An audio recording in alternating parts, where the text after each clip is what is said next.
سورۃ النساء کی آیت نمبر 122۔ الحمدللہ وکفی وسلام علی عبادہ الذین اصطفی خصوصا علی سید الرسل وخاتم الانبیاء وعلى آلہ واصحابہ الاتقیاء اما بعد فاعوذ باللہ من الشیطان الرجیم بسم اللہ الرحمن الرحیم والذین آمنوا وعملوا الصالحات سندخلهم جنات تجری من تحتها الانہار خالدین فیہا ابدا وعد اللہ حقا ومن اصدق من اللہ قیلا لیس بأمانیکم ولا امانی اہل الکتاب من يعمل سوءا يجز به ولا يجد له من دون الله وليا ولا نصيرا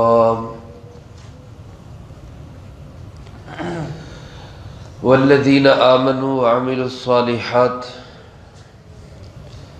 اور وہ لوگ جو ایمان لائے اور انہوں نے اپنے اعمال کو درست کیا، سندخلہم، ان قریب ہم ان کو داخل کریں گے، جنات تجری من تحتها الانہار، ایسے باغات میں جن کے سامنے نہریں چل رہی ہوں گی، خالدین فیہا ابدا، ہمیشہ ہمیشہ اس میں رہیں گے، وعد اللہ حقا، یہ اللہ کا وعدہ ہے حق اور سچ، ومن اصدق من اللہ قیلا، اور اللہ سے زیادہ سچی بات کرنے والا کون ہے؟ لیس بامانیکم ولا امانی اہل الکتاب، تمہاری تمناؤں اور آرزوؤں یا اہل کتاب کی تمناؤں آرزوؤں سے بات نہیں بنے گی۔ من یعمل سوءا، جو کوئی بھی برا عمل کرے گا، یجز بہ، اس کو اس کا بدلہ دیا جائے گا، ولا یجد لہ من دون اللہ، اور وہ نہیں پائے گا اللہ کے سوا ولیا ولا نصیرا، نہ کوئی حمایتی نہ مددگار۔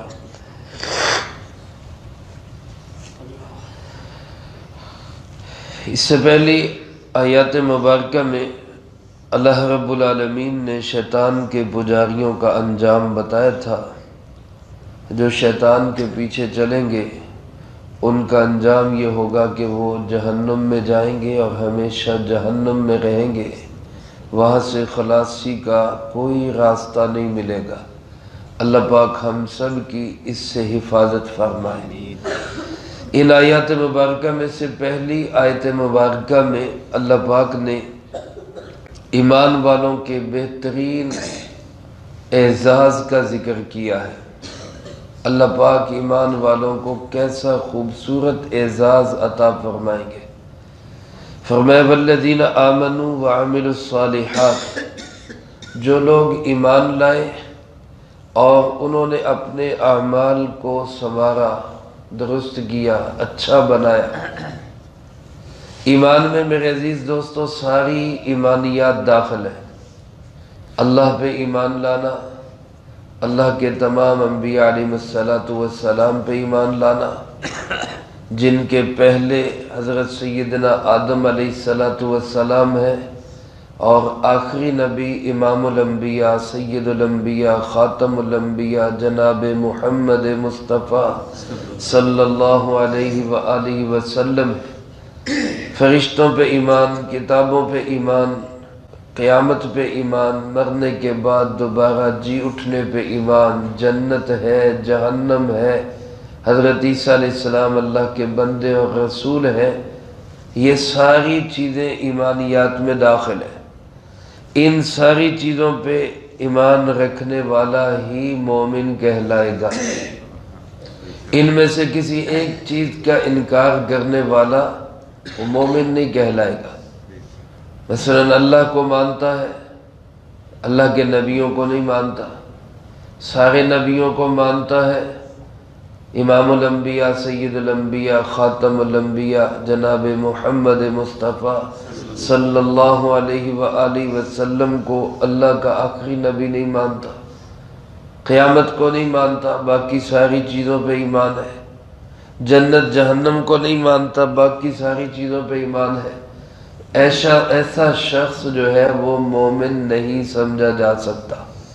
مومن وہی کہلائے گا جو ساری ایمانیات پر ایمان رکھتا اور پھر اس کے ساتھ اپنے اعمال کو بھی اچھا کرے، اعمال بھی درست بنائے، کوئی کمی کوتاہی ہو جائے تو اللہ سے معافی مانگ لے، اپنے اعمال پورے کرنے کی کوشش میں لگا رہے۔ ان دو چیزوں پہ اللہ پاک فرماتے ہیں سندخلہم، بہت جلد ہم ان کو داخل کریں گے۔ الفاظ پہ غور فرمائیں میرے عزیز دوستو، یہ نہیں فرمایا کہ وہ اپنے ایمان اور عمل سے جنت میں جائے گا۔ کوئی بھی اپنے ایمان اور عمل سے جنت میں نہیں جائے گا۔ جنت میں جو بھی جائے گا کس کے فضل سے جائے گا؟ اللہ کے فضل سے جائے گا۔ اللہ پاک فرماتے ہیں اس کے ایمان اور اعمال کی بدولت ہم اس کو داخل کریں گے ایسے باغات میں جن کے سامنے نہریں چل رہی ہوں گی۔ یہاں سوال یہ ہوگا کہ جب اللہ کے فضل سے ہی بیڑے پار ہونے ہیں تو پھر اعمال کی ضرورت کیا ہے؟ پھر اعمال کا تو کوئی فائدہ نہیں ہے۔ حضرت عبداللہ ابن مسعود رضی اللہ تعالیٰ عنہ سے یہی سوال کیا گیا تو انہوں نے فرمایا کہ نہیں، اعمال کرتے رہو، جنت میں داخلہ وہ تو اللہ کے فضل و کرم سے ہوگا، لیکن جنت میں جو اعلیٰ درجات ملیں گے وہ اپنے اعمال کی وجہ سے ملیں گے۔ اس لیے جنت بھی چاہیے، جنت کے اعلیٰ درجات بھی چاہیے، تو ایمان اور اعمال دونوں میں انسان موت تک لگے رہنے کی کوشش کرتا رہے، اس کے بغیر نجات نہیں ہے۔ اور اللہ پاک بھی فضل اسی پہ فرمائیں گے جو ایمان اور اعمال والا ہوگا۔ فرمایا ایسے باغات ہوں گے جن کے سامنے نہریں چل رہی ہوں گی، بہترین لوکیشن، بہت اعلیٰ جگہ، اور فرمایا کہ وہ جگہ اعلیٰ ہونے کے ساتھ ساتھ پائیدار بھی ہے، کہ خالدین فیہا ابدا، ہمیشہ ہمیشہ وہاں پہ رہیں گے۔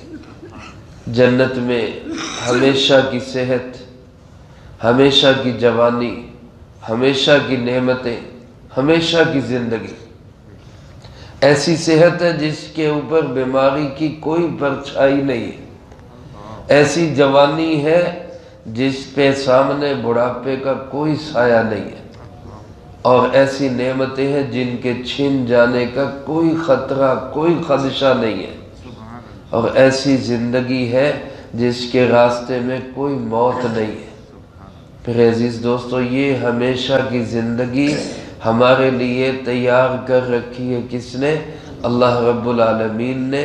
فرمایا وعد اللہ حقا، یہ اللہ کا سچا وعدہ ہے، اللہ کا وعدہ ہے اور حق اور سچ ہے، شک اور شبہ کی ذرہ سی بھی گنجائش نہیں ہے۔ فرمایا ومن اصدق من اللہ قیلا، اللہ سے سچی بات کرنے والا کون ہو سکتا ہے؟ سب سے بڑھ کر سب سچوں میں سچا، اعلیٰ درجے کی سچائی والا کون ہے؟ اللہ رب العالمین ہے۔ اس کے بعد اگلی آیت مبارکہ میں مسلمانوں کے اہل کتاب کے ساتھ ایک مکالمے کا ذکر ہے، اور اس مکالمے کے نتیجے میں مفاخرہ، یعنی ایک دوسرے پہ فخر، اس کا ذکر ہے۔ ہوا یوں کہ ایک دفعہ یہودی کہنے لگے مسلمانوں سے کہ ہم تم سے افضل ہیں، اس لیے کہ ہمارے نبی حضرت موسیٰ علیہ السلام تمہارے نبی سے پہلے ہیں، اور ہماری کتاب تورات تمہاری کتاب قرآن کریم سے پہلے ہے، لہذا ہم افضل ہیں۔ ادھر مسلمان کہنے لگے کہ ہمارے نبی حضرت محمد صلی اللہ علیہ وسلم اللہ کے آخری نبی ہیں، سارے نبیوں کے امام ہیں، لہذا ہم تم سے افضل ہیں۔ تو اللہ پاک نے فیصلہ کرتے ہوئے فرمایا نہ تو اہل کتاب کی خواہشات سے مسئلہ حل ہوگا، نہ اے ایمان والو تمہاری خواہشات سے مسئلہ حل ہوگا۔ اتنی بات کافی نہیں ہے کہ ہماری نسبت کہاں جڑتی ہے جا کے۔ حضرت شاہ عبد القادر رحمۃ اللہ علیہ فرماتے کہ پہلی امتوں میں یعنی یہود و نصارہ میں بھی یہ بات آ گئی کہ ہم تو جناب موسیٰ علیہ السلام کے امتی، ہم تو بخشے بخشائے۔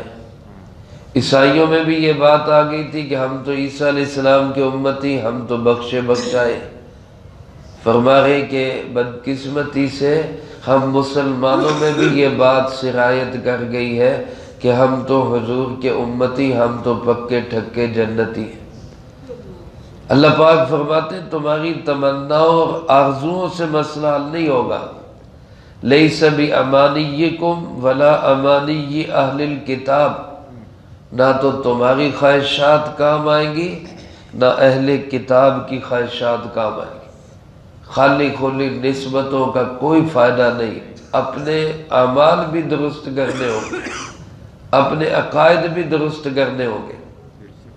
آج کتنے مسلمان بھی ایسے ہیں جو صرف اسی آس پہ لگے رہتے ہیں، گناہوں میں بھی لگے رہتے ہیں کہ جناب ہم تو حضور کے امتی، ہم تو بخشے بخشائے۔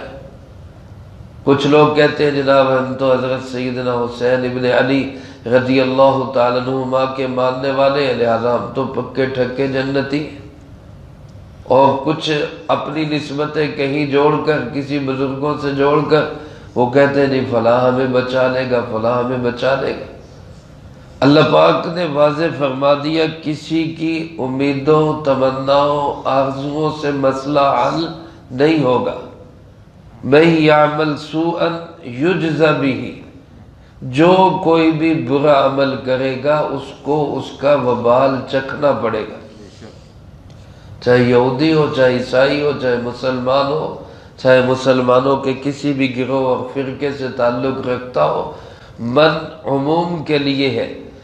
من یعمل سوءا، جو کوئی برائی کا ارتکاب کرے گا، یجز بہ، وہ اس کا بدلہ پائے گا، اس کا صلہ، اس کا وبال، اس کی سزا اس کو ملے گی۔ علماء نے لکھا ہے کہ یہ جملہ جب نازل ہوا، یہ آیت مبارکہ نازل ہوئی، حضرات صحابہ کرام رضی اللہ تعالیٰ مجمعین پہ بہت شاک گزری۔ آپ صلی اللہ علیہ وسلم نے حضرت ابوبکر رضی اللہ تعالیٰ عنہ کو دیکھا، بہت فکر مند بیٹھے، پوچھا ابوبکر بھائی کیا ہوا؟ کہ اللہ کے محبوب جی صلی اللہ علیہ وسلم یہ آیت مبارکہ نازل ہوئی، میری تو کمر توڑ دی اس آیت نے۔ جو کوئی جو برائی کرے گا اس کو سزا ملے گی۔ تو ہم میں سے کون ہے جس نے کوئی برائی نہیں کی؟ پھر ہم تو مارے گئے۔ ہر برائی کی اللہ پاک فرماتے ہیں کہ جزا ملے گی، ہر برائی کی سزا ملے گی، ہر بدعملی پہ اللہ کی طرف سے انتقام لیا جائے گا، سزا ہوگی۔ تو پھر کون بچے گا؟ تو سرکار دو عالم صلی اللہ علیہ وسلم نے فرمایا حوصلہ رکھو، گھبراؤ نہیں، پریشان نہ ہو۔ اس سزا سے مراد ضروری نہیں کہ جہنم کی سزا ہوگی۔ مفہوم حدیث مبارک یوں ہے، فرمایا دنیا میں تمہیں جو کانٹا بھی چبھتا ہے وہ بھی اللہ تمہارے لیے کفارہ بنا دیتا ہے۔ دنیا میں تم میں سے کسی کو کوئی بخار آتا ہے، اس کے گناہوں کی معافی کا ذریعہ بن جاتا ہے۔ کوئی مسلمان پہ پریشانی، دکھ، تکلیف آ جاتی ہے، اس کے گناہوں کا کفارہ بن جاتا ہے۔ حضرت مفتی محمد شفیع صاحب رحمۃ اللہ علیہ اللہ ان کی قبر پہ کروڑوں رحمت نازل فرمائے۔ وہ فرماتے ہیں مسلمان اگر ایک جیب میں کوئی چیز رکھ کر بھول جائے اور دوسری جیب میں تلاش کرنے لگے اور دوسری جیب میں نہ ملنے پہ پریشان ہو جائے، پھر تھوڑی دیر کے بعد خیال آئے اور وہ اس جیب میں دیکھے اور چیز مل جائے، یہ اتنی سی جو تکلیف مسلمان کو آئی ہے یہ بھی اس کے گناہوں کی معافی کا ذریعہ بن جاتی ہے۔ وہ فرمائے ضروری نہیں ہے کہ یہ سزا جہنم کی سزا ہے، ہر برائی کا بدلہ ضرور ہوتا ہے، لیکن بہت ساری اللہ معاف بھی کر دیتا ہے اور بہت ساری دنیا میں چھوٹی چھوٹی تکلیفوں کے ذریعے اللہ پاک ان کو اس کا کفارہ بنا دیتا ہے۔ اس لیے گھبرانے کی ضرورت اور پریشان ہونے کی ضرورت نہیں۔ یہ تو صحابہ کرام رضی اللہ تعالیٰ مجمعین تھے جو اس آیت کے اس جملے کو سن کر فکر مند ہو گئے۔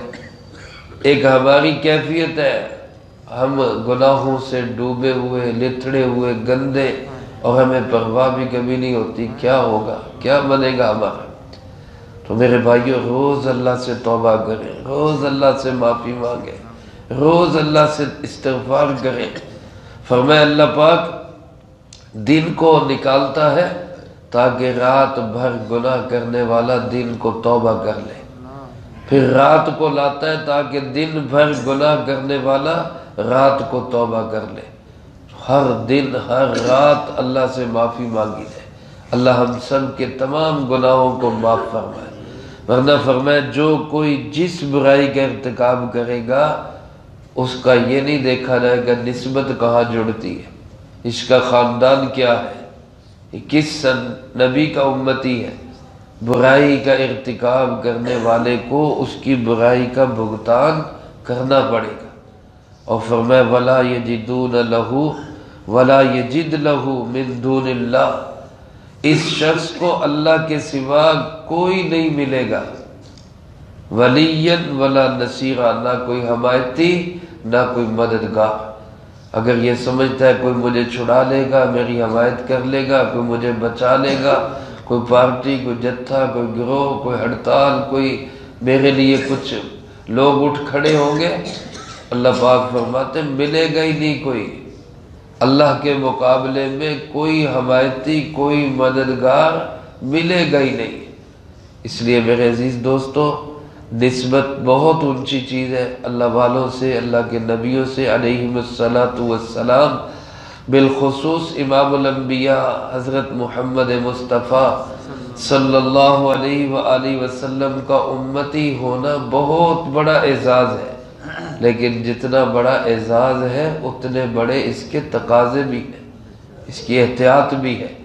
تو لہذا صرف اس پہ نہ رہے کہ جناب ہم تو بخشے بخشائے ہیں، ہم تو ان کے امتی ہیں لہذا ہمیں کوئی پوچھے گا ہی نہیں، بلکہ اپنے اعمال کی بھی ساتھ ساتھ فکر کرنے کی ضرورت ہے۔ حقوق اللہ بھی ادا ہو، حقوق العباد بھی ادا ہو۔ اللہ کے سچے نبی علیہ السلام وہ کل قیامت کے دن ہماری وجہ سے پریشان نہ ہو، یہ میرے امتی انہوں نے کیا کیا ہے۔ اللہ ہم سب کی اس سے حفاظت فرمائے، جو کہا سنا اس کو زندگی میں لا کے دوسروں تک پہنچانے کی توفیق عطا فرمائے۔ اللہم انت السلام و منک السلام، تبارک ربنا و تعالیت یا ذا الجلال والاکرام۔ اللہم اعنا علی ذکرک و شکرک و حسن عبادتک۔ اللہم احسن عاقبتنا فی الامور کلہا واجرنا من خزی الدنیا وعذاب الآخرہ۔ اللہم واقیتا کواقیت الولید، اللہم استر عوراتنا وآمن روعاتنا۔ اللہم انا نجعلک فی نحورہم ونعوذ بک من شرورہم۔ اللہم اکفنا بحلالک عن حرامک واغننا بفضلک عمن سواک۔ اللہم اکفنا کل مہم من حیث شئت ومن این شئت۔ رب اغفر وارحم وانت خیر الراحمین۔ رب ارحمہما کما ربیانی صغیرا۔ اللہم ربنا تقبل منا انک انت السمیع العلیم وتب علينا إنك أنت التواب الرحيم. صلى الله على النبي الكريم وعلى آله وأصحابه أجمعين.